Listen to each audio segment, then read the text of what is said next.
رسول کائنات نے فرمایا، رب کریم فرماتے ہیں جب میرا بندہ ہاتھ اٹھاتا ہے نا تو مجھے حیا آتی ہے کہ میں خالی کیسے لوٹا دوں اس کے۔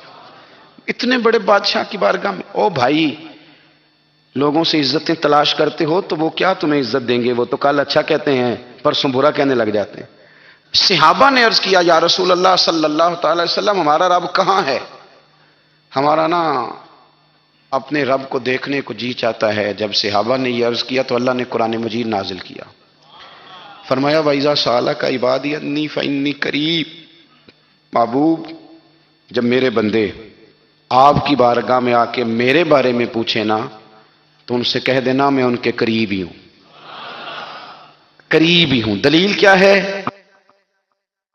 بھائی اذا دان، یہ جب بھی مجھ سے دعا مانگیں گے میں ان کی دعاؤں کو قبول فرماؤں گا، میں ان کے قریب ہوں، میں ان کے قریب ہوں۔ یہ جب بھی دعا مانگیں گے نا میں قبول کروں گا، میں ان کے قریب ہوں۔ اللہ تبارک و تعالیٰ کے بندے اللہ سے محبت کرتے، رب کی بارگاہ میں جھکتے، اس کو اپنے دکھ سناتے، اس کے پیارے محبوب صلی اللہ تعالی علیہ وسلم کا وسیلہ لے کے اس کے حضور حاضر ہو جاتے۔ جب آپ کی توجہ اللہ کی جانب، میرے نبی پاک صلی اللہ تعالی علیہ وسلم نے فرمایا ہر چیز اپنے رب سے مانگ، ہر چیز مانگ، ہر چیز مانگ۔ یا رسول اللہ کیا کچھ؟ میرے محبوب نے فرمایا تیرے گھر میں نمک بھی ختم ہو جائے تو وہ بھی اپنے رب سے مانگا کر، تو مانگنا وہ تجھے دے گا، تو اس کی بارگاہ میں کشکول طلب دراز تو کرنا۔ اور ترمذی شریف میں عجیب لفظ ہیں، رسول کائنات نے فرمایا، رب کریم فرماتے ہیں جب میرا بندہ ہاتھ اٹھاتا ہے نا تو مجھے حیا آتی ہے کہ میں خالی کیسے لوٹا دوں اس کے۔ اتنے بڑے بادشاہ کی بارگاہ میں، او بھائی لوگوں سے عزتیں تلاش کرتے ہو تو وہ کیا تمہیں عزت دیں گے؟ وہ تو کل اچھا کہتے ہیں پرسوں برا کہنے لگ جاتے ہیں۔ لوگوں کے سامنے گڈ بک میں آنا چاہو گے تو وہ تو سویرے تمہارے بارے میں کچھ کہیں گے، شام کچھ اور کہیں گے۔ اپنی روحانی زندگی آباد کریں، اپنے مسلح کو وقت دیں، اور دنیا سے چھپ کر اس موبائل کو بند کر کے اور اپنے آپ سے بھی چھپ کے اور تنہا ہو کے چھپا کے سارا کچھ اپنے آنسو اپنے رب کی بارگاہ میں پیش کریں، اس کے حضور حاضری دیں۔ سنو نا ترمذی کی حدیث، اور اسے یاد رکھنا، نبی پاک علیہ السلام نے فرمایا اپنے دکھ لوگوں کے سامنے نہ بیان کرنا، سیٹھوں نوابوں کو نہ بتاتے پھرنا، دنیا داروں کے سامنے جا کے نہ رونا کہ میں تکلیف میں ہوں۔ فرمایا اگر دنیا داروں کو دکھ بتاؤ گے رب تمہیں کبھی غنی نہیں کرے گا۔ اور لوگ ہیں کہ الٹا مذاق اڑائیں گے۔ آپ کی جس سے بڑی پکی یاری ہے نا، پکی، وہ تب تک پکی ہے جب تک آپ نے 50,000 مانگا نہیں، اور جس وقت آپ نے کہہ دیا کہ میں مجبور ہوں میری مدد کر تو پھر ختم ہو گئی دوستی۔ لوگوں کی تعلقات آپ کے ساتھ تب تک ہیں جب تک آپ ان سے کوئی ضرورت وابستہ نہیں کرتے۔ کریم محبوب فرمانے لگے بندوں کے سامنے دکھ نہ بیان کرنا، اللہ تجھے کبھی غنی نہیں کرے گا۔ تو اپنے دکھ اپنے رب کو بتا، تو دعائیں مانگ، تو اس کی بارگاہ میں حاضر ہو، تو اس کے حضور عرض کر۔ فرمایا اپنے دکھ اپنے رب کو بتا، وہ جلدی کرے یا دیر سے کرے تجھے ساری دنیا سے بے نیاز کر دے گا، تجھے کسی کا محتاج نہیں رہنے دے گا۔ اپنے مسلح کو، اپنی دعاؤں، ایک بزرگ فرماتے ہیں میں نے دعا مانگنے کا طریقہ اپنی بیوی سے سیکھا۔ دعا مانگنے کا طریقہ اپنی، سیکھنے والے تو اپنے بچوں سے بھی سیکھ لیتے ہیں، سیکھنے والے تو ہر ایک سے سیکھتے ہیں۔ وہ کہتے ہیں میں نے دعا مانگنے کا سلیقہ اپنی بیوی سے سیکھا ہے۔ حضرت وہ کس طرح؟ فرمانے لگے میری بیوی نے نا مجھے کوئی کام بتایا، کچھ پیسوں کی ضرورت کے لیے کہا، تو میں نے اسے کہا کہ بھئی ابھی میرے پاس نہیں ہے، کچھ دنوں میں آتے ہیں تو میں دے دوں گا۔ عورتوں کی عادت ہوتی ہے وہ بار بار یاد کراتی ہیں، 2-4 دنوں کے بعد پھر اس نے کہا حضرت وہ میں نے کہا تھا کچھ پیسے، میں نے اسے کہا کہ ابھی میرے پاس نہیں ہے، کچھ دنوں میں ملتے ہیں تو میں تمہیں دے دوں گا۔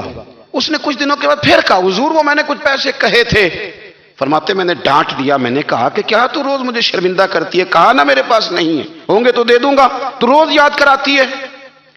فرماتے ہیں اس نے پہلے تو میری ڈانٹ کو سہا، پھر میرے سخت جملوں نے اس کی آنکھوں میں آنسو پیدا کر دیے، پھر اس نے اپنے آنچل میں اپنے اس دکھ کو سمیٹا، اور پھر اس نے ایک جملہ کہا تو میں رو پڑا، اور مجھے اپنے رب سے مانگنے کا طریقہ آ گیا۔ مجھے کہنے لگی حضرت جی آپ نے ڈانٹ دیا، میں نے سہ لیا، پر آپ ہی میرے شوہر ہیں، بتائیں نا آپ سے نہ کہوں تو میں کس سے جا کے کہوں۔ فرماتے ہیں میں رو پڑا، اور میں کھل کے رویا، اور میں تڑپ کے رویا، اور پھر میری سسکیاں بند گئیں۔ تو مجھے کہنے لگی آپ کو کیا ہوا؟ میں نے کہا مجھے بھی دعا مانگنی آ گئی ہے، جب میں اسے کہوں گا نا اللہ تو ہی میرا رب ہے، میں تجھ سے نہ کہوں تو میں کس سے جا کے کہوں؟ میں کیوں کسی بندے سے سوال کروں؟ میں کیوں کسی دنیا دار سے کہوں؟ میں تیرے بندوں کا، نیک بندوں کا وسیلہ لے کے، تیرے محبوب کی غلامی لے کے تیری بارگاہ میں آیا، تجھ سے نہ مانگوں تو کس سے مانگوں؟ سمجھ آ گئی ہے؟ جب میں اس رنگ میں مانگوں گا تو میرا رب میرے اوپر بڑا ہی فضل فرمائے گا، وہ میرے اوپر بڑی رحمت کرے گا، وہ میرے لیے آسانیاں کرے گا۔ عزیز دوستو، ہم اس طرح کرنے لگ گئے ہیں کہ ہم نے نا اپنے تعلقات پر اعتماد کرنا شروع کر دیا ہے۔ میرے تعلقات بہت ہیں۔ ہم نے اپنی دولت پر اعتماد کرنا شروع کر دیا ہے، میرے پاس دولت بہت ہے۔ ہم نے اپنے علم پر، اپنی شہرت پر اعتماد کرنا شروع کر دیا ہے کہ میرے پاس فلاں چیز بہت ہے۔ یاد رکھنا، جب بے نیاز اپنی صفت بے نیازی دکھاتا ہے تو بڑی بڑی دولتوں والے مجبور نظر آتے ہیں۔ بھائیو، جب انسان کا رشتہ اپنے مالک کے ساتھ ہوتا ہے پھر تو غم بھی کچھ نہیں کہتے، پریشانیاں بھی کچھ نہیں کہتی، پھر تو زندگی صبر والی، پھر تو زندگی توکل والی، پھر تو زندگی بھروسے والی، پھر انسان اپنے آپ کو رسوا نہیں کرتا، دنیا داروں سے امیدیں اس کی ختم ہو جاتی، امیدیں اللہ رسول سے لگا لیتا ہے، مضبوط ہو جاتا ہے، مضبوط، طاقتور ہو جاتا ہے، خوددار ہو جاتا ہے، باوقار باعزت ہو جاتا ہے۔ حضرت بہلول دانا رحمت اللہ علیہ بیٹھے تھے تو ہارون رشید حج کر کے آ رہا تھا، تو رستے میں حضرت شیخ سے ملاقات ہو گئی تو السلام علیکم کے بعد کہنے لگا، حضور کوئی حکم ہو تو بتائیے گا۔ تو حضرت بہلول دانا فرمانے لگے، تیرا رب کون ہے؟ اس نے کہا اللہ۔ تو فرمایا میرا کون ہے؟ کہا اللہ۔ فرمانے لگے تو بڑا ہی بیوقوف ہے، کیا تو یہ سمجھتا ہے کہ رب ہارون رشید کو تو دے گا اور بہلول دانا کو بھول جائے گا؟ تیرا بھی وہی رب ہے، میرا بھی وہی رب ہے۔ اس نے اگر تجھے دے کے آزمایا ہے تو ہو سکتا ہے مجھے نہ دے کے آزما رہا ہو۔ جب اس کی حکمت کے تقاضے ہوں گے تو عطا کرے گا اور دے گا، تو جا اپنا کام کر۔ بھائی، اپنی روحانی زندگی، اپنی عبادات، اپنے وظائف، اپنے روزمرہ کے معاملات، اپنی دعائیں، اپنا استغفار، دیکھو کوئی مشکل کام تو نہیں، 2 رکوع ہیں سورہ واقعہ کی، اگر رات کو پڑھ لی جائے تو۔ میں کس طرح یہ بات بیان کروں کہ تعویذ بانٹنا آسان ہے اور وظیفہ بتانا مشکل ہے؟ سارا دن تعویذ بانٹیں تو لوگ لینے کو تیار ہیں، اور اگر آپ وظیفہ بتائیں تو کہتے ہیں تو مشکل کام ہے۔ او خدا کے بندے، اگر آپ کا تعلق قرآن پاک کے ساتھ مضبوط ہو، قرآن پاک کے ساتھ اگر آپ کا رشتہ ہو، لوگ سفارشیں ڈھونڈتے ہیں نا دنیا میں، کوئی تعلق مل جائے تو میرا کام ہو جائے۔ دنیا میں اتنا مشکل معاملہ ہے، آخرت میں مجھے بتائیے گا کتنا مشکل معاملہ ہوگا۔ میرے نبی پاک صلی اللہ تعالی علیہ وسلم نے فرمایا، جو لوگ سورہ ملک پڑھا کرتے تھے نا، سورہ ملک، یہ سورت ملک قیامت میں ان کی سفارش کرے گی، اور اس طرح کرے گی کہ کہے گی اے اللہ یہاں اس بندے کو جنت میں داخل کر دے یا مجھے قرآن پاک سے علیحدہ کر دے۔ تو رب فرمائے گا جا اس کا دامن تھام کے اسے جنت تک پہنچایا۔ آپ بات کو سمجھیں، جب آپ کے تعلقات اپنے معاملات کے ساتھ مضبوط ہوں گے، یہ نبی کریم نے وعدہ کیا ہے کہ تو سورت واقعہ پڑھ، تیرے گھر میں فاقہ نہیں آئے گا۔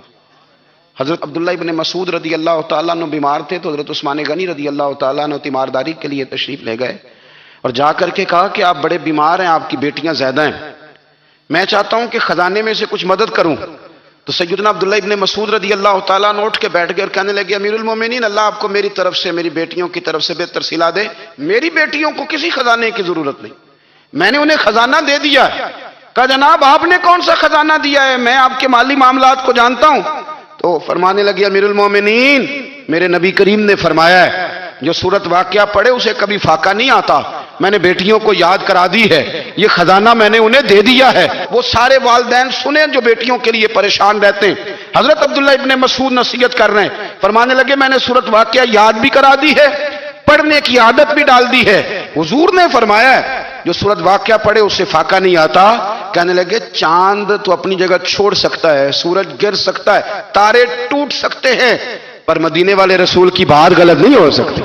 حضور نے فرمایا فاقہ نہیں آئے گا تو انشاءاللہ کبھی بھی نہیں آئے گا۔ کرنے کا کام یہ ہے کہ ہم اپنی معاملات، اپنی عبادات، اپنی دعائیں، کبھی 10 منٹ عادت ہو جائے نا دعا مانگنے کی علیحدہ سے رات کو۔ حضور نے فرمایا جو فرض نماز کے بعد دعا مانگے اللہ اس کی قبول کر لیتا ہے۔ نبی پاک صلی اللہ تعالی علیہ وسلم نے فرمایا اللہ مسافر کی دعا قبول فرماتا ہے۔ حضور نے فرمایا اللہ مظلوم کی دعا قبول فرماتا ہے۔ حضور نے فرمایا بیمار سے دعا کراؤ اللہ اس کی دعا قبول فرماتا ہے۔ میرے نبی پاک نے فرمایا ماں باپ جب بھی اولاد کے لیے ہاتھ اٹھائیں، ویسے تو بلے شاہ تو آسمانی اڈ دیاں ہی پھڑ دیں، جڑا گھر بیٹھا انہوں بڑھیا ہی نہیں.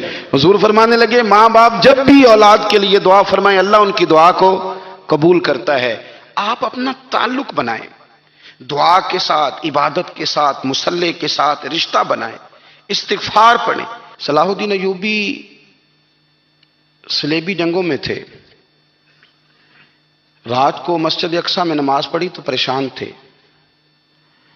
ایک بزرگ سے ملاقات ہوئی تو وہ کہنے لگے کہ آپ بڑے پریشان ہیں. کہنے لگے حضور پریشان اس لیے ہوں کہ پہلے ہی مسلمان کمزور ہے. اب میں نے سنا ہے دشمن کا ایک بحری بیڑا وہ جنگی سامان سے بھرا ہوا آ رہا ہے، تو اب ان کے پاس اور تلواریں اور نیزے آ جائیں گے. مسلمانوں کے پاس پہلے ہی وسائل کی کمی ہے، پریشان ہوں کس طرح کر کے مقابلہ کریں گے. یہ بات کہتے ہی صلاح الدین ایوبی نے بزرگوں سے کہا حضور آپ بھی دعا کرنا، دعا کی بڑی طاقت ہے. میرے نبی پاک نے فرمایا دعا مومن کا ہتھیار ہے. دعا مومن کا. حضور نے فرمایا تقدیر کو سوائے دعا کے کوئی چیز نہیں بدل سکتی. دعا مومن کا ہتھیار ہے، یہ کافر کے پاس کوئی نہیں، یہ ہتھیار ہے مومن کا. اللہ کرے آپ کو سمجھ آئے. پھر سنیں کئی بار کہہ چکا ہوں یہ ہتھیار ہے. کافر کے مقابلے میں جو تیرے پاس سب سے بڑا ہتھیار ہے وہ دعا ہے. دعائیں کرانی چھوڑ دی، کرنی چھوڑ دی، لینی چھوڑ دی. حضرت سیدنا انس بن مالک رضی اللہ تعالیٰ عنہ فرمایا کرتے تھے میں نے وہ رنگ دیکھا ہے جب حضور دعا مانگتے تھے اور حضور کی مقدس آنکھوں میں آنسو بھی ساتھ ہی بہا کرتے تھے. میں نے وہ انداز دیکھا ہے.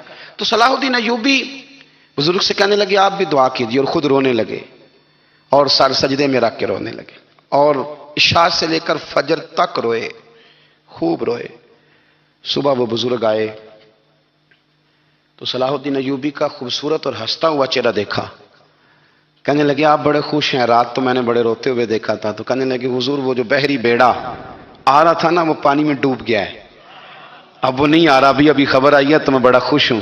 حضور کہنے لگے اٹھ سینے سے لگ اور سن ایک بات، وہ بحری بیڑا پانی میں نہیں ڈوبا، وہ تیرے آنسوؤں میں ڈوب گیا ہے. وہ جو تو رات رویا ہے نا رب کریم کی بارگاہ میں تو وہ ڈوب گیا ہے. بھائی اپنا مصلی کا، عبادت کا، وظائف کا، اللہ اللہ کا سلسلہ اس کو مضبوط کرے، اپنی دعاؤں کے تعلق کو مضبوط کرے. دعائیں بڑے انقلاب برپا کر دیتی ہیں. ہم تھوڑے تھوڑے نا جب سے خشک ہوئے ہیں نا، خشک، اور میری تو جماعت ہی صوفیاء کی جماعت تھی.